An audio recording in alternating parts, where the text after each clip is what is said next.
Kita mulai ini. Astaghfirullah Rabbal baraya. Astaghfirullah minal khataya. Rabbi zidni ilman nafi'an wa wafiqni amalan sholihan. Astaghfirullah Rabbal baraya. Astaghfirullah minal khataya. Rabbi zidni ilman nafi'an wa wafiqni amalan sholihan. Alhamdulillah. Assalamualaikum warahmatullahi ta'ala wabarakatuh. Alhamdulillahil malikil alam hamdan yuwafi ni'amahu wa anwa'an ni'am. Wassalatu wassalamu ala habibis salam dalilil khair fi jumhil zalam wa ala alihi wa sahbihi kiram amma ba'du. Rabbi shrah li sadri wa yassir li amri wahlul 'uqdatam min lisani yafqahu qawli. Para ibu, para bapak, saudara-saudara sekalian, hadirin jamaah Masjid Jami Al-Istidad pada jamaah sholat subuh majelis taklim yang dirahmati Allah. Syukur alhamdulillah pagi ini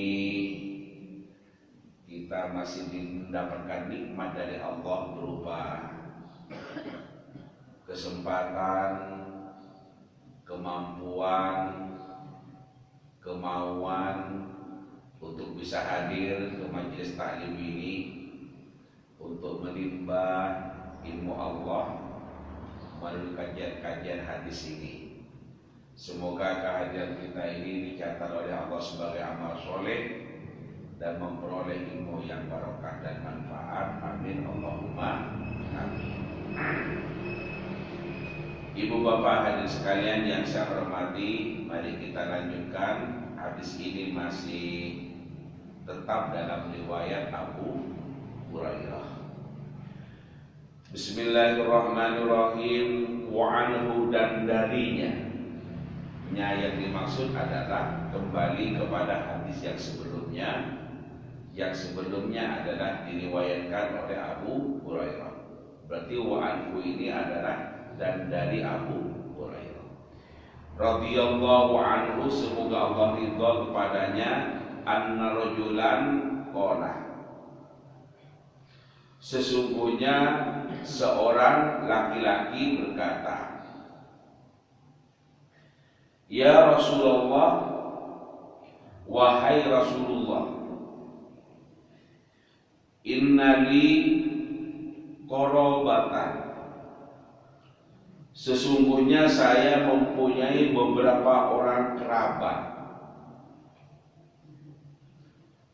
asiluhum wa yaqta'una, saya menyambung hubungan tali kekeluargaan atau silaturahim dengan mereka, tetapi mereka malah memutuskannya dari saya. Wa usinu ilaihim wa yusi'una ilayya, saya berbuat baik kepada mereka, tetapi mereka berbuat buruk kepada saya.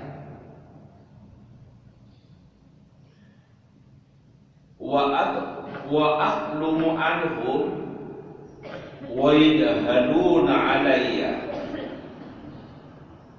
saya senantiasa bersikap ramah kepada mereka, tetapi mereka tidak tahu diri. Faqala, kemudian beliau maksudnya Rasulullah, kemudian Rasulullah bersabda. Apa sabda Rasulullah?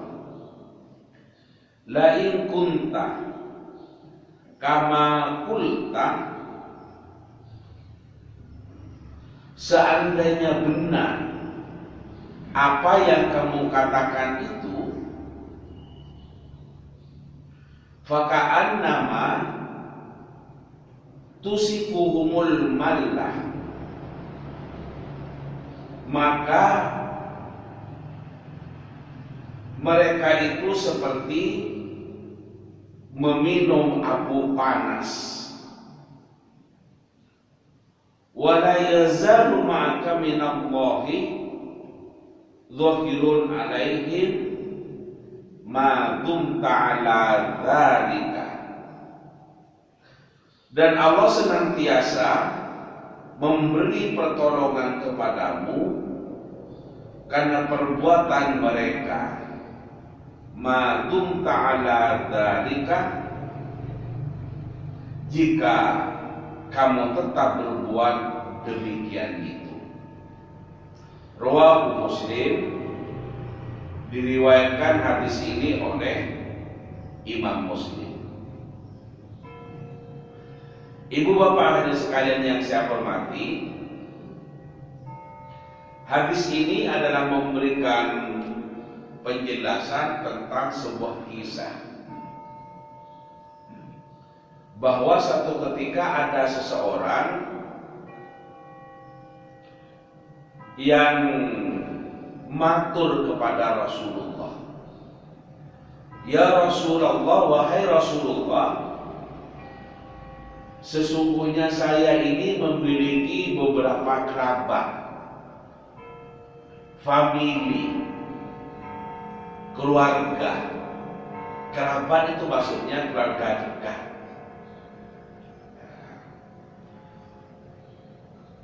Asiluhum wa yatta'una, dan seterusnya yang sudah saya baca tadi. Saya menyambung silaturahim, tapi mereka nggak mau membalas. Mereka tidak mau juga memberikan kunjungan balasan bersilaturahim kepada saya, tidak mau. Padahal saya sudah sering bersilaturahim. Nah, kemudian saya berbuat baik kepada mereka, tapi dibalas dengan perbuatan yang buruk, perbuatan yang tidak baik. Artinya tidak balance. Mestinya kalau saya berbuat baik kepada mereka, mereka berbuat baik kepada saya, ini kan saling. Ini tidak. Saya berbuat baik kepada mereka, mereka berbuat buruk kepada saya. Kemudian saya bersikap berkasih sayang kepada mereka, mereka justru sebaliknya, yakni tidak bersikap ramah. Mereka malah cenderung untuk tidak tahu diri. Saya bersikap ramah, malah dibalas dengan sikap yang tidak tahu diri. Kemudian Rasulullah bersabda, apa kata sabda Rasulullah terhadap keluhan orang itu? Rasulullah mengatakan, jika benar yang kamu katakan itu,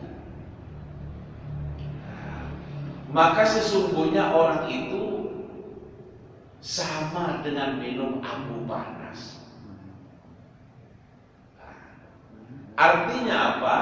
Mereka ini adalah berdosa. Dan yang demikian itu, kata Rasulullah, demikian artinya kamu berbuat baik pada kerabatmu itu, Allah tetap senantiasa membalas perbuatan baik kamu. Jadi kita yang sudah berbuat baik, walaupun oleh orang lain itu atau oleh kerabat itu dibalas dengan perbuatan yang sebaliknya, kita berbuat baik, orang lain malah tidak berbuat baik kepada kita, Atau istilah peribahasa, air susu dibalas air tombak. Ditolong malah mendung. Tepat itu. Istilah Jawa betul. Ditolong kok malah mendung. Maka yang demikian itu, orang yang ditolong mendung itu sama dengan minum abu panas, kata Rasulullah. Sementara kamu yang berbuat baik itu tidak terkurangi pahalanya, tetap tidak rugi, tetap kebaikan senantiasa diberikan oleh Allah kepadamu atas perbuatan baik itu. Nah, pertanyaannya sekarang adalah mengapa mereka mendapatkan dosa besar sampai oleh Rasulullah digambarkan dengan seperti meminum air abu yang panas. Nah, itu kan gambaran bahwa mereka yang orang lain berbuat baik kepadanya tapi dibalas dengan perbuatan yang tidak baik, maka itu digambarkan oleh Rasulullah seperti minum air debu yang panas, maksudnya itu adalah dosa besar. Nah, pertanyaannya sekarang, mengapa mereka dosa besar dengan perbuatannya seperti tadi itu? Nah, karena mereka itu adalah melalaikan hak-hak orang lain, melalaikan hak saudaranya sendiri. Dan perbuatan yang seperti itu adalah cenderung menyakiti hati orang lain. Kalau kita menolong kemudian mereka yang ditolong itu menuruti kepada kita, ini kan bisa menyakiti hati kita yang menolong. Nah, maka yang ditolong tapi menolong itu adalah dosa besar. Oleh Rasulullah dalam hadis ini diibaratkan seperti makan atau minum abu yang panas. Nah, sementara yang berbuat baik itu walaupun tidak dibalas dengan baik, nah, maka yang berbuat baik itu tetap mendapatkan keutamaan perbuatan baiknya, tetap mendapatkan pahala dari Allah Subhanahu wa Ta'ala. Karena itu maka yang berbuat baik walaupun dibalas dengan tidak baik oleh orang lain, kita tetap tidak rugi, dan Allah yang akan memberikan balasan kepada orang yang menolong orang lain.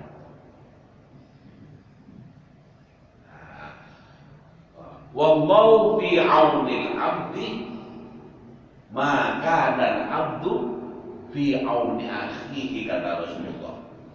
Dan Allah itu akan senantiasa menolong seorang hamba jika seorang hamba itu adalah menolong kepada saudaranya. Itu. Nah, karena itu maka kita menolong.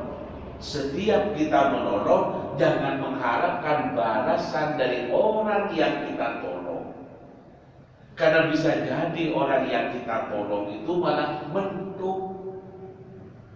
Nah, terus kalau kita nolong kepada orang lain, kita berharap balasan dari Allah Subhanahu wa Ta'ala. Pertolongan Allah itu lebih besar, lebih dahsyat daripada pertolongan manusia. Karena itulah sekali lagi, setiap kita menolong orang lain, kita jangan berharap mendapatkan balasan dari orang lain yang kita tolong. Seandainya orang yang kita tolong tahu diri, terus menolong kita, ya alhamdulillah. Dan seharusnya manusia seperti itu. Itu namanya saling pertolongan yang dua arah. Si A menolong kepada si B menolong kepada si A. Ini kan pertolongan dua arah. Artinya saling tolong menolong. Dan ini perintah Allah dalam Al-Quran. Ta'awanu 'alal birri wat taqwa wa la ta'awanu 'alal itsmi wal 'udwan.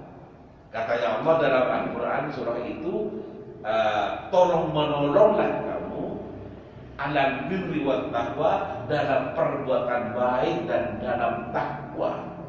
Wala ta'awanu 'alal itsmi wal 'udwan, dan janganlah tolong menolong dalam perbuatan dosa dan dalam permusuhan. 'Alal itsmi wal 'udwan. Jadi jangan tolong menolong dalam perbuatan dosa. Jangan tolong menolong dalam permusuhan. Yang diperintahkan oleh Allah, tolong menolong dalam perbuatan baik dan takwa. Nah, orang lain tidak punya air untuk berwudu dibantu, karena kebetulan pilih airnya macet. Monggo yuk kalau mau wudu bisa di tempat saya. Ini kan tolong menolong. Monggo yuk kalau sampai mau bersedekah, mau zakat, mau berinfak, saya punya kenalan di sana anak yatim, silakan membutuhkan. Saya yang bantu mau berikan kepadanya. Kalau sampean tidak mampu karena waktunya sibuk, ini kan tolong menolong dalam kebaikan, bukan tolong menolong dalam perbuatan dosa dan permusuhan.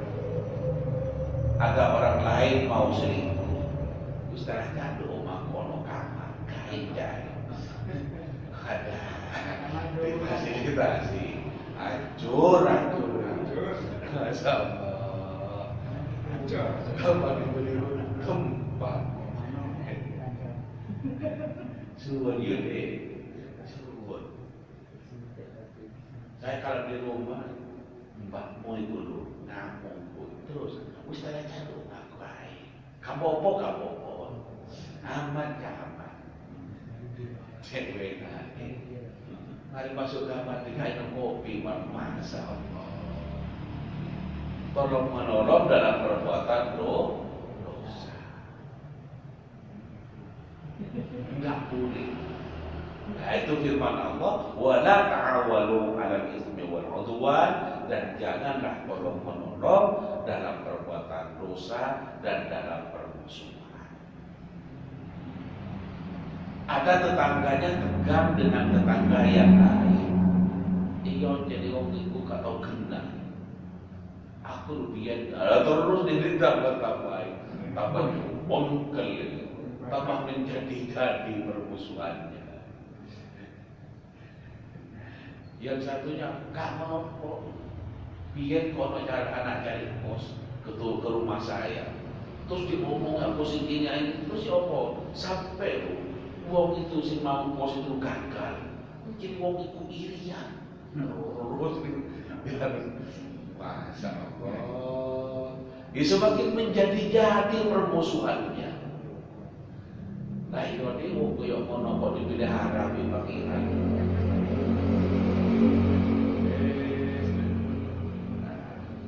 Nah kalau perlu, sampai tadi ditanyain Pak itu loh. Cari Nabi harus pura. Iya Pak, iya. Dan satunya juga begitu. Nah, Mbak itu mau datang ke saya, tapi tadi tidak ketemu. Jadi pilih jalur sepuluh. Oh iya Pak. Oh berarti sudah selesai, sudah damai, sudah clear. Akhirnya ketemu sesenyum-senyum. Padahal tidak ada yang enggak. Nah, dimediasi untuk menjadi rukun. Dimediasi untuk menjadi damai. Jika ada saudaranya atau tetangganya yang berkonflik, itu namanya tolong menolong dalam kebaikan. Suami istri yang tidak rukun, kemudian diciptakan situasi sehingga menjadi rukun, itu tolong menolong dalam kedamaian, dalam kebaikan, dalam perbuatan baik. Jangan sebaliknya, tambah dikipas-kipasi. Aja apa? Punya bujuk betul ke anu. Iya aku ingin kita bujuk bokeh duit nang itu. Waduh, tambah panas. Pada itu sing dikei duit. Mas tumbas sekulit ku bayar. Dikira kei duit nang itu. Jadi begini. Beli nasi, yang jualan nasi orang perempuan. Tapi ini kan manas-manasi. Nah, dijadikan fitnah, dipelintir, tidak boleh. Nah, agama kita mengajari kita berbuat baik pada orang lain, sekalipun orang lain itu membalas tidak dengan perbuatan baik. Kita tetap diperintahkan untuk selalu baik kepada orang lain. Itu. Ibu bapak hadirin sekalian yang saya hormati. Berbuat baik itu adalah tidak ada batasnya. Walaupun tentu kita melakukan harus semampu kita. Berbuat baik itu tidak ada ruginya. Karena perbuatan baik sekecil apapun, kalau dalam Al-Quran, walaupun sekecil biji dzarrah, itu tetap ada catatannya. Itu tetap akan diperlihatkan kepada kita. Faman ya'mal mithqala dzarratin khairan yarah wa man ya'mal mithqala dzarratin syarran yarah. Yang berbuat baik walaupun sebiji dzarrah. Sebiji dzarrah itu maksudnya untuk menyebutkan satuan terkecil. Artinya sekecil apapun itu tetap ada catatannya di hadapan Allah. Demikian juga berbuat jelek, sekecil apapun tetap ada catatannya di hadapan Allah. Karena itu maka dalam konteks berbuat baik, kita jangan pernah menyesal karena sudah berbuat baik. Kita jangan pernah merasa rugi menolong orang lain, walaupun orang lain itu tidak sebaliknya kepada kita. Ditolong malah menuduh, kita berbuat baik, mereka malah berbuat jahat. Tetapi bagi kita orang yang berbuat baik, ayo kita balas dengan perbuatan baik. Orang yang berbuat tidak baik, jangan dibalas dengan perbuatan tidak baik juga. Tapi monggo didoakan kepada Allah, mudah-mudahan yang tidak berbuat baik itu segera sadar sehingga kembali pada kebenaran. Seperti ceritanya Nabi pada masa-masa Islam awal. Nah, pada masa Islam awal itu kan belum banyak yang Muslim, belum banyak pengikutnya. Nabi ketika berangkat menuju ke Masjidil Haram untuk melaksanakan sholat, oleh orang kafir Quraisy itu dilempari kotoran binatang. Ya, kotoran binatang kalau di Mekah ini seperti kotoran unta. Nah, kemudian apa yang dilakukan oleh Rasulullah? Dibalas dengan kotoran binatang unta? Tidak. Malah oleh Rasulullah dibalas dengan doa, Allahumma biqaumi wa innahum la ya'lamun. Artinya, Duh Gusti, wahai Allah, berilah petunjuk kepada kaumku itu yang melempari saya dengan kotoran binatang itu. Fa innahum la ya'lamun, karena mereka itu sesungguhnya berangkat dari ketidaktahuannya. Nabi pulang membersihkan pakaiannya, berganti dengan pakaian yang suci untuk kemudian dilanjutkan sholat. Dan Nabi malah berdoa, orang yang melempari kotoran binatang itu semoga mendapatkan hidayah, semoga mendapatkan petunjuk dari Allah agar kembali kepada jalan yang lurus. Karena mereka melempari kotoran binatang itu sesungguhnya berangkat dari ketidaktahuannya. Itu katanya Nabi. Betapa luhurnya akhlak Rasulullah. Kalau kita lihat seperti kehidupan sehari-hari, itu seperti falsafahnya pohon mangga. Bagaimana pohon mangga? Dia keluar kembangnya, terus jadi buah masih muda. Orang Jawa karena dikencit, terus tambah tua, matang. Manusia ingin akhirnya dilempar pakai batu. Nah, pohon mangga pada buahnya itu dilempar dengan batu oleh pohon mangga, dibalas dengan buah mangga yang sudah matang, jatuh ke bawah. Nah, artinya apa? Kejelekan melempar dengan batu kan, dibalas oleh pohon mangga dengan kebaikan, dilempar dengan batu, dibalas dengan buah mangga yang matang. Nah ini, kalau kita belajar pada pohon mangga sebagai sebuah falsafah, sebagai sebuah renungan hidup, ini sesungguhnya akan mampu mencetak sikap mentalitas kita yang baik. Bersikap ramah kepada orang, bersikap baik kepada orang, walaupun kita tidak hati. Itu. Karena itu maka ada orang itu bisa menjadi baik karena dibaiki oleh kita, tapi ada juga orang itu bisa menjadi baik adalah karena pelajaran dari kita. Asalnya berbuat tidak baik, tapi karena kesabaran kita untuk terus memberikan pelajaran baik, pada akhirnya berubah menjadi baik. Tentu yang seperti ini membutuhkan waktu dan kesabaran. Anak kita ada yang seperti itu, ada yang seperti itu. Nah, kita sudah ajari baik, orang tua sudah bekerja untuk mencari uang, digunakan untuk biaya sekolahnya, malah balasnya kepada kita tidak baik. Terus bagaimana orang tua? Ya jangan kemudian dibalas dengan tidak baik, kita balas dengan yang baik. Seperti apa? Kita doakan kepada Allah, mudah-mudahan digerakkan hatinya untuk kembali ke jalan yang lurus, sehingga kembali menjadi anak yang taat, tunduk dan patuh kepada orang tua. Doakan anak. Anak itu kan macam-macam. Ada yang sejak kecil kita rawat, kalau sakit kita obati, lapar kita beri makan, lebaran diberi baju baru, disekolahkan. Ternyata apa? Diarahkan oleh orang tua, nah, kamu jangan menikah dengan itu pemabuk, nah. Mentang-mentang pada orang tua, ibu tahu apa? Sayang kita.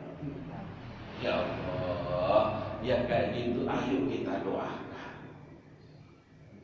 Ada lagi juga sejak kecil diajari baca Quran, diajari ngaji, diajari sholat, diberangkatkan ke musola, ke TPA, ke TPG untuk belajar Al-Quran. Setelah remaja, pacaran dengan non-muslim. Ya Allah, saya punya teman Pak yang seperti itu. Sampai ibunya itu berkata, nah, kalau kamu paksa mau menikah dengan itu, bunuh saja ibu ini, nah. Bunuh saja ibu ini, nah. Saya sampai, ya apa itu, sampai berbesmili dan itu sangat tersentuh. Diajari sejak kecil untuk bisa ngaji, untuk sholat. Kok malah tidak tunduk kepada orang tua, padahal permintaan orang tua itu adalah permintaan yang baik, bukan minta hal-hal yang tidak baik. Nah, motor di sebelah dicolong yonayo, ya kan minta tidak baik, ngajari tidak benar. Itu loh nak di depanku, iya bu, kan ada kota amal punya masjid. Biasanya jam-jam 9 orang kerja semua kan otak milih nanti Pak Lawi yang akan rokok. Tenang, bukan cukup duit. Itu kan nyuruh yang tidak baik. Ini subuh-subuh apalagi Jumat pojok. Pak Lawi standby di situ nak sambil ngaji. Nah, kalau jam-jam 9 biasanya sudah nggak ada. Bukan kota amal. Ini kan nyuruh yang tidak baik. Pantas untuk tidak ditiru. Kenapa? Untuk tidak ditaati, karena menyuruh maksiat, menyuruh perbuatan salah. Ini nyuruh yang baik. Nah, kalau menikah, ayo menikah dengan yang seiman dan seagama agar hidupmu bahagia. Nah, kalau kamu mencari jodoh, cari orang yang akhlaknya baik, karena suami itu akan menjadi imam dalam keluarga, menjadi imam bagi kamu, nak, menjadi imam bagi anak-anakmu. Ojo pilih yang mampu, Yona. Ini kan arahan yang benar. Ternyata kadang apa?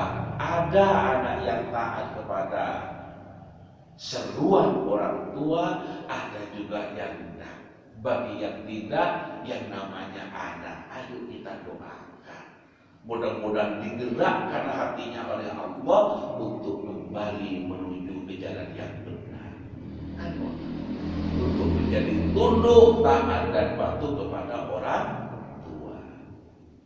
Karena itu Bapak Ibu hadirin sekalian saya hormati, berbuat baik ini adalah kepada siapa saja, kepada orang lain, kepada keluarga, orang tua, saudara, suami, istri, anak, itu kan keluarga. Bahkan kepada dirinya sendiri, termasuk juga berbuat baik kepada kepada lingkungan, tumbuh-tumbuhan, ayo kita rawat, kebersihan, ayo kita jaga, binatang, ayo kita jangan seenaknya mengeksploitasi, apalagi menghabisi tanpa dipikirkan keberlangsungan hidupnya. Jangan. Kenapa? Binatang itu juga adalah makhluk Allah yang memiliki hak hidup yang sama dengan kita. Ayo kita rukun berdampingan dengan sesama manusia, dengan makhluk-makhluk Allah lainnya, apakah itu pohon, apakah itu binatang, apakah itu air. Bersikap boros, berperilaku boros, itu kita tidak sopan, tidak santun kepada air. Air itu kan juga karunia Allah. Kalau kita tidak diberi air oleh Allah, sombong. Karena itu mumpung ada air, ayo gunakan sepantasnya. Kalau kumur-kumur, cukup satu gayung misalnya, tidak usah kumur-kumur 5 timba. Kumur-kumur 5 timba. Masya Allah.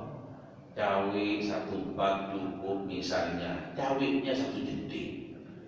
Wah, ini uang atau apa kan? Ya Allah. Artinya yang terukur, kita berbuat baik kepada semua pihak, kepada sesama manusia, kepada lingkungan, kepada diri sendiri, bahkan kita berbuat baik kepada Allah Subhanahu wa Ta'ala. Tetap bersilaturahim kepada orang tua, kepada tetangga, untuk menjaga keharmonisan keluarga, keharmonisan sosial, kerukunan, serta kedamaian. Bersilaturahim. Nah, kalau silaturahimnya orang atau keluarga yang sudah meninggal, tentu berdoa atau mendoakan dan ziarah kubur. Apalagi ini momentum Agustusan, ya.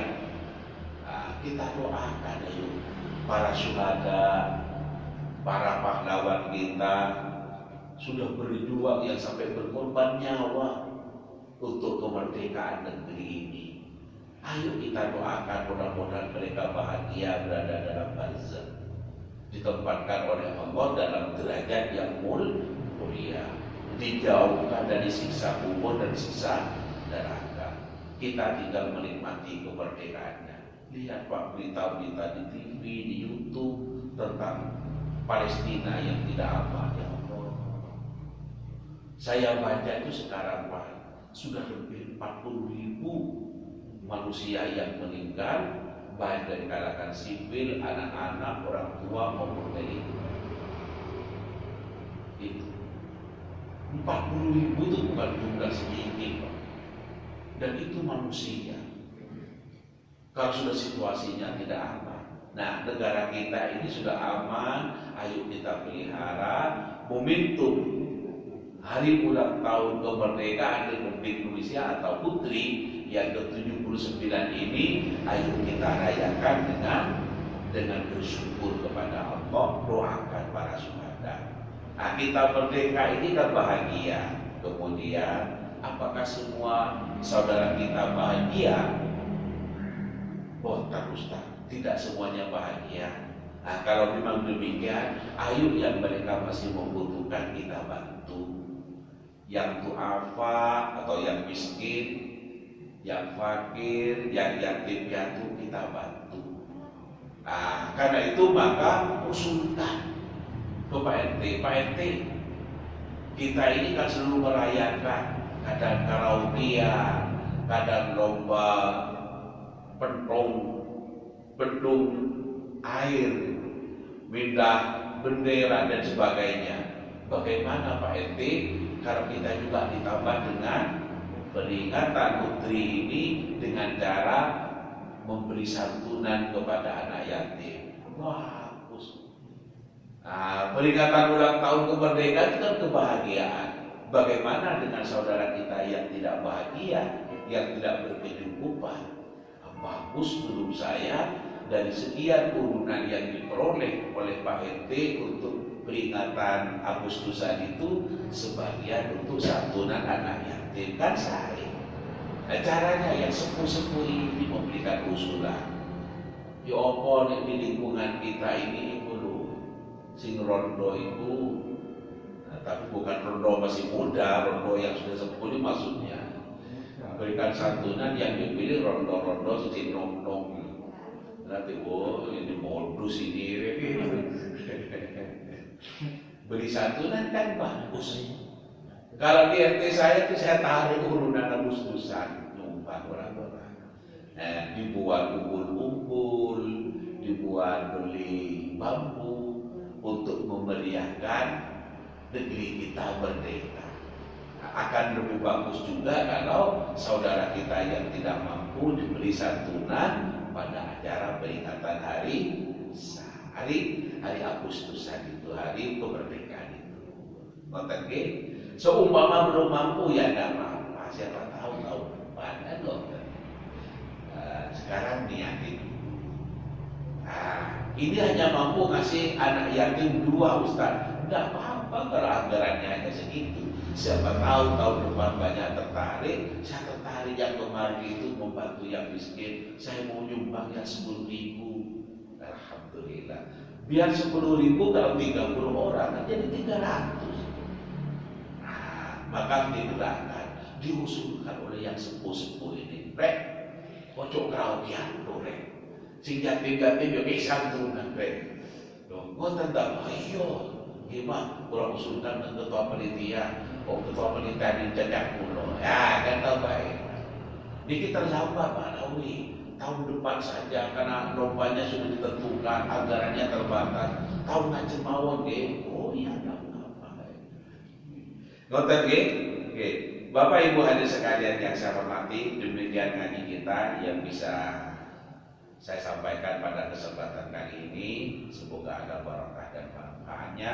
Monggo kita akhiri dengan berdoa dan kita awali dulu membaca Fatihah kepada kedua orang tua kita. Al-Fatihah. A'udzubillahi minasyaitonirrajim. Bismillahirrahmanirrahim.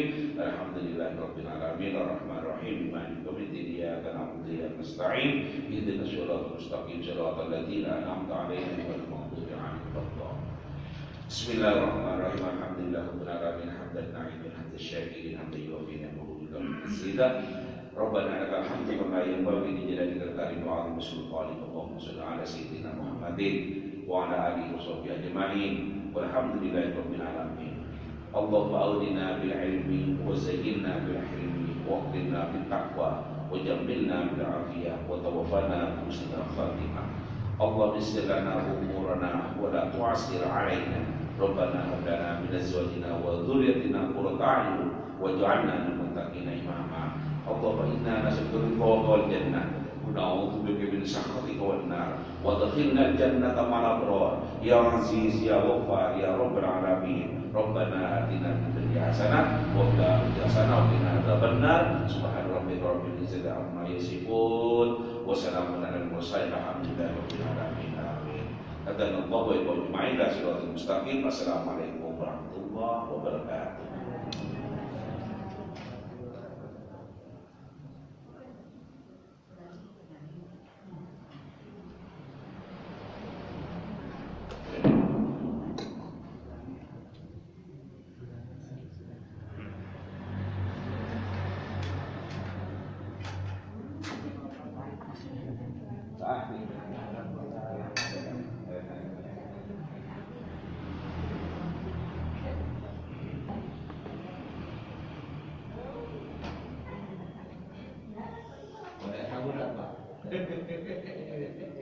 Biar dia ngadu sakit.